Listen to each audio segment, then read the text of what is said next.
Hai, Assalamualaikum warahmatullahi wabarakatuh.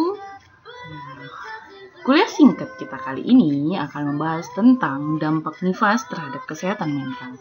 Nah, masih dengan saya, Farelita Wahyuni SSTMKes.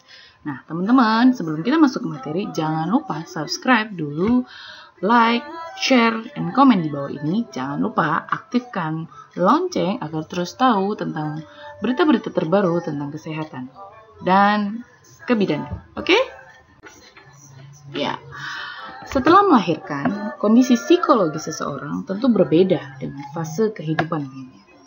Nah, perubahan psikologis perempuan selama masa nifas ini sangat bergantung dengan meningkatnya kesehatan ibu. Itulah pengertian dari nifas. Jadi, keadaan dan perubahan psikologis perempuan pada masa nifas ini akan berdampak pada kesehatannya di kemudian hari. Sejumlah masalah psikologis bisa saja muncul pada perempuan usai melahirkan atau memasuki masa nifas ini. Nah, adapun permasalahan psikologis yang mungkin dialami pada perempuan bisa kita lihat sebagai berikut. Yang pertama ada baby blues syndrome atau bisa juga disebut dengan postpartum blues. Nah, kondisi ini lumrah dialami ibu atau biasa dialami ibu usai melahirkan. Hampir dari 50-70% ibu yang baru melahirkan mengalami sindrom ini. Nah, ini biasanya terjadi pada hari ke-4 sampai dengan hari ke-10 pasca persalinan. Ditandai dengan emosi ibu yang turun naik, gampang tersinggung, gampang marah, suasana hati yang berubah-ubah dan mendadak senang ataupun sedih. Cemas, menangis, sering kehilangan nafsu makan dan sulit tidur. Jadi hal-hal seperti itulah yang menjadi tanda yang dialami oleh ibu ketika mengalami baby blues syndrome. Nah, salah satu penyebab dari baby blues ini adalah hormon progesteron yang meningkat sejak kehamilan, serta mendadak turun drastis setelah persalinan sehingga mempengaruhi kondisi emosi ibu. Tapi, perubahan hormon bukanlah menjadi satu-satunya penyebab. Ya, teman-teman, harus digarisbawahi. Perubahan hormon itu bukanlah menjadi satu-satunya penyebab. Yang mendukung dan melatar belakangi penyebab faktor baby blues syndrome ini juga salah satunya kehidupan psikologis dari si ibu itu sendiri. Nah, misalnya kurangnya dukungan dari suami dan keluarga, kelelahan usai melahirkan, kekhawatiran keadaan ekonomi, dan faktor-faktor lainnya. Jadi yang paling mendukung di sini adalah suami dan keluarga. Itu adalah dukungan moral yang sangat-sangat diperlukan oleh ibu yang pasca bersalin. Kenapa? Karena mulai dari keluarga, kunci dari segala permasalahan itu dimulai. Mau itu permasalahan pribadi ataupun yang di luar. Jadi perbaiki dulu bagaimana dukungan suaminya, keluarganya. Nah, keluarga-keluarga, suami-suami yang tengah mendengarkan materi ini juga harus paham bahwasannya dukungannya itu sangat diperlukan untuk istri yang telah melahirkan. Nah, yang kedua ada depresi postpartum. Jadi, depresi postpartum ini memiliki gejala yang hampir sama dengan baby blues syndrome. Hanya saja intensitasnya atau gejalanya itu lebih tinggi atau lebih parah dari baby blues, ya.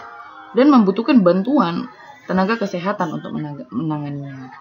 Gejala utamanya itu ditandai dengan adanya pikiran-pikiran untuk menyakiti diri sendiri atau bayinya, keinginan bunuh diri, ketidakmampuannya merawat bayi yang baru dilahirkannya, mengalami dia stres, sensitif, perasaannya bahwa dia tidak menarik lagi untuk suaminya, serta kontrol diri yang rendah. Jadi, gejala utamanya itu ditandai dengan adanya pikiran untuk menyakiti diri sendiri dan bayinya, ya.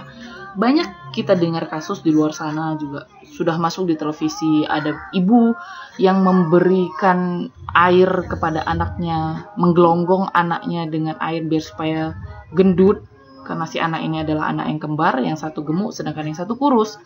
Nah, dia diancam oleh suaminya jika anak ini tidak gemuk akan diceraikan. Nah, kondisi seperti inilah yang memicu depresi kepada ibu yang baru melahirkan atau dalam masa nifas.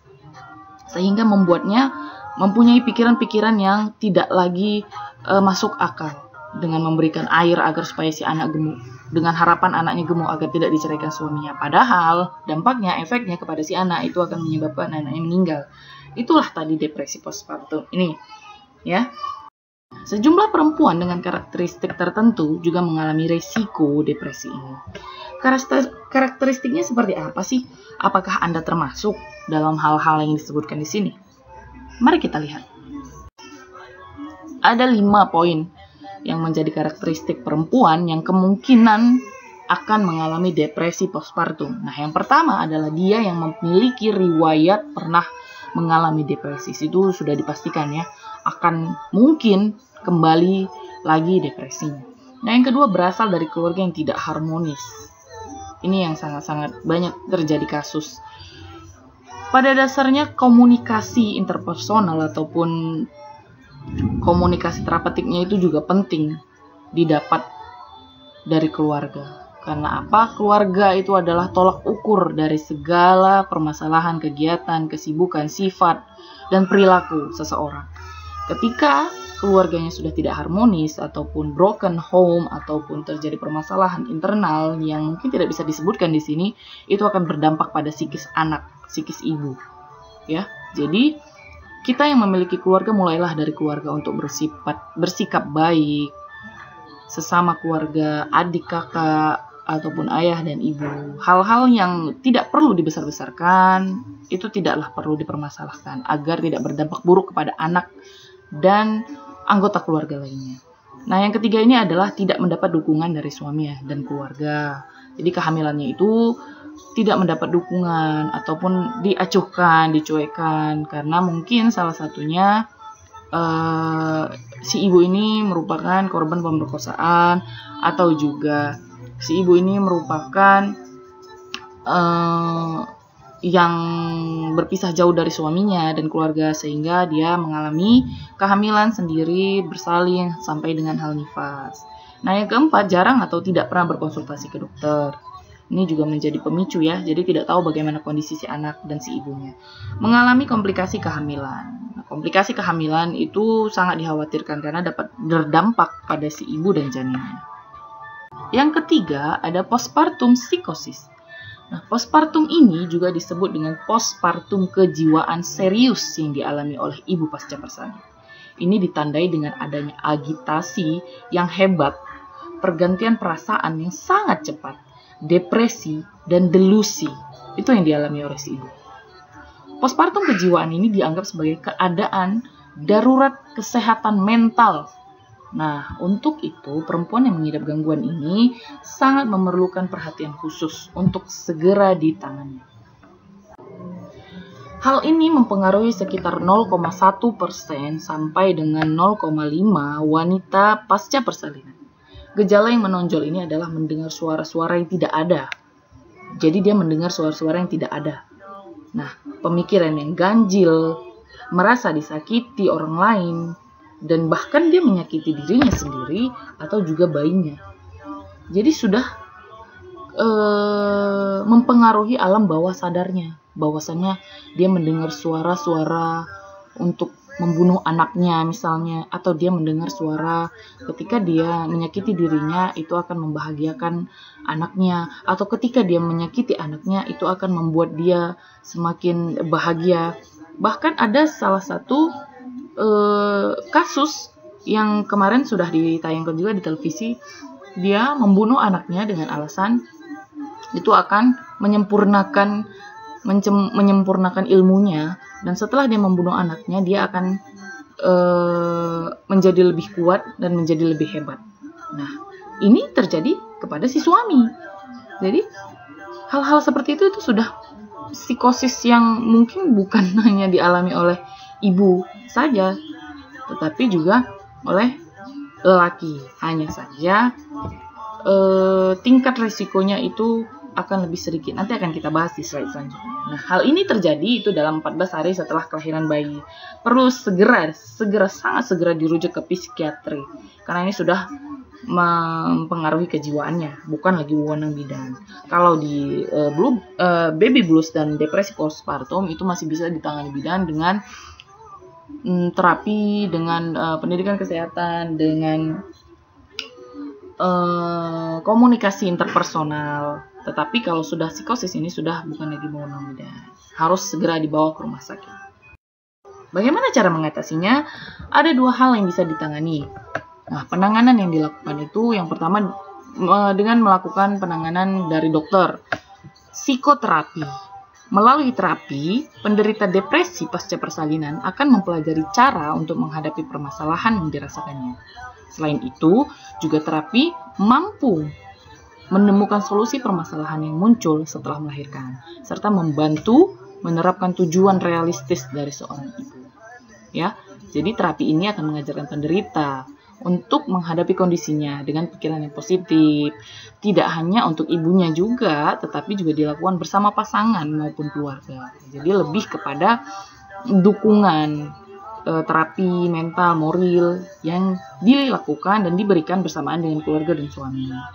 Nah, selanjutnya ada pemberian obat antidepresan. Pemberian ini dilakukan untuk mengatasi depresinya yang sudah memang mungkin tidak bisa dilakukan hanya dengan memberikan komunikasi dan terapi, tetapi harus diberikan dengan obat antidepresan. Nah, dokter akan meresepkan obat yang cocok dan aman bagi ibu menyusui agar efek dari obat itu tidak memberikan pengaruh kepada bayi. Jadi, dengan perawatan rutin, depresinya akan membaik. Tapi pada beberapa kasus, kondisi ini bisa menjadi depresi kronik. Nah, itu hanya beberapa kasus ya.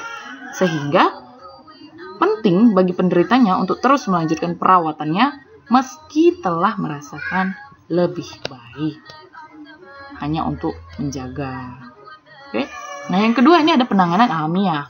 Yang pertama istirahat yang cukup. Itu sangat disarankan untuk meredakan stres yang dirasakan.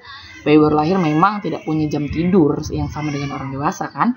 Berbeda dengan kita. Tapi buatlah jadwal yang sama dengan pasangan untuk bisa bergantian menjaga si kecil ini. Nah, yang kedua adalah ceritakan masalah Anda pada orang yang terdekat.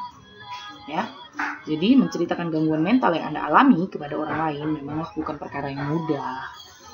Tapi, sebaiknya Anda tetap mencoba untuk mengutarakannya. Karena dengan begitu, Anda tidak akan merasa sendirian. Kita bisa dapat pengalaman, juga mungkin jalan keluar dari permasalahan yang dialami. Karena orang-orang yang sering memendam, sering menyendiri, itu kemungkinan akan lebih beresiko mengalami depresi. Jadi lebih sering bercerita, mengungkapkan pendapat, apa yang dirasakan, itu bisa meringankan beban yang dirasakan. Oke? Nah, yang ketiga itu jangan menyendiri. Bagi orang yang sedang depresi, menyendiri adalah hal-hal yang sangat tidak disarankan. Kenapa? Karena itu bisa memperparah depresinya. Nah, cukup dengan berkumpul dengan orang-orang terdekat akan membantu Anda akan merasa lebih terhubung, jadi lebih memiliki kedekatan emosional. Sebab berkumpul dengan orang lain memang bisa membantu mengalihkan pikiran dari hal-hal yang membuat stres. Jadi jika ada mendengar suara-suara ketika kita berkumpul dengan orang-orang, itu kan akan teralihkan, tidak hanya kepada pemikiran-pemikiran yang delusi itu tadi. Nah, yang terakhir, kurangi melakukan pekerjaan rumah. Setidaknya Anda tidak memaksakan untuk melakukan pekerjaan rumah seperti menyapu, nyuci, ngepel saat sedang merasa kelelahan. Nah, lebih baik gunakan energi Anda untuk mengurus kebutuhan dasar si kecil. Jika memungkinkan, mintalah bantuan kepada keluarga. Itulah yang paling terdekat kan. Biasanya kalau ibu-ibu baru melahirkan tuh banyak sekali yang membantu keluarga-keluarganya. Itulah beruntungnya kita yang masih memiliki keluarga dan teman. Jadi sudahlah sepantasnya untuk menghargai setiap orang yang ada di rumah. Janganlah membuat jarak ataupun memutuskan silaturahmi dari keluarga itu sendiri. Ini dia resiko perempuan yang saya katakan tadi lebih tinggi 3 kali lipat daripada perempuan untuk mengalami depresi ya. Angka kejadiannya banyak ditemukan pada mereka yang masih usia reproduktif, 13 sampai dengan 45 tahun. Menurut WHO, di negara-negara berkembang, antara 10 sampai dengan 50% ibu menjalani masa perinatal saat hamil hingga setahun melahirkan itu dengan depresi. Wow. Jadi rata-rata ya, di negara-negara berkembang itu juga mengalami masa-masa depresi. Nah, gangguan kesehatan mental seperti depresi dan kecemasan pada ibu memiliki bobot 15 sampai dengan 6% saat hamil dan 19,8% saat melahirkan. Itu cukup besar ya untuk negara-negara berkembang. Di Indonesia sendiri, ini 22,4% ibu yang mengalami depresi setelah melahirkan. Angka yang cukup banyak untuk menyumbang gangguan kesehatan mental. Ini harus kita turunkan. Kenapa? Karena kesehatan mental ini adalah tolak ukur yang sangat-sangat mendasar bagi seorang ibu. Kenapa? Nah, ibu yang sehat akan melahirkan anak yang sehat. Tetapi jiwa yang tidak sehat memiliki gangguan mental juga akan berdampak buruk pada kesehatan anak. Nah, ini yang akan memicu atau akan menyumbang angka terhadap kematian ibu dan kematian bayi. Jadi sudah sepantasnya pemerintah memperhatikan untuk kesehatan mental itu lebih diperhatikan. Kenapa? Karena disinilah bermulanya gangguan ataupun angka kematian yang menjadi prioritas utama pemerintah dalam menurunkan. Ya, itu tadi materi yang telah disampaikan dari saya. Semoga bermanfaat kuliah singkat kita ini, dan semoga juga virus corona ini segera berakhir dari muka bumi ini. Saya akhiri, wassalamualaikum warahmatullahi wabarakatuh. Sampai di sini dulu, terima kasih.